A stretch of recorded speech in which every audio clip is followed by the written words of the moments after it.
Next, I'd like to go into an inside story of the first 12 years.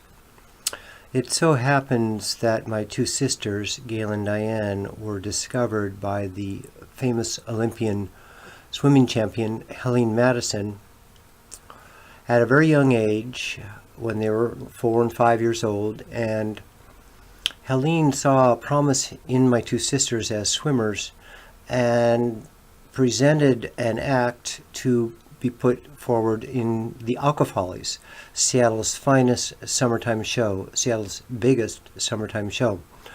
And so my sisters at age 6 and 7 made it into the Aqua Follies as the first Seattle participants in Seattle's biggest show. In 1950, Seattle hosted its first ever Seafair, an annual festival that's been hosted every year since to celebrate the city's ubiquitous waterways. A major part of that first Seafair was something called the Aqua Follies, which occurred here on Green Lake's South Shore. The Aqua Follies combined water ballet, comedy, live music, dancing, and dramatic high diving performances off of platforms that flanked the stage that were as high as 40 feet, about the size of a 4-story building. The show reached its height in the late 1950s, requiring additional seating to be added to the 5,000-seat theater.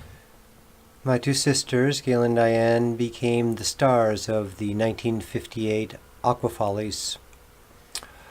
And it was a big deal in our family, so every night I would go and watch them with my father, and my mother attended to them, as well as Helene, the coach. And it was kind of like magic. At the Aqua Theater on Green Lake, my sisters performed for about 2.5 weeks, with the MC being Bob Hope that particular 2.5 week stretch.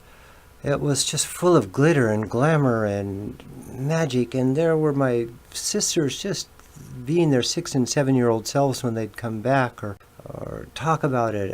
It was a huge upliftment in terms of just feeling that new possibilities could just come up out of the blue. And so it opened me up to, as I say, a kind of a magic.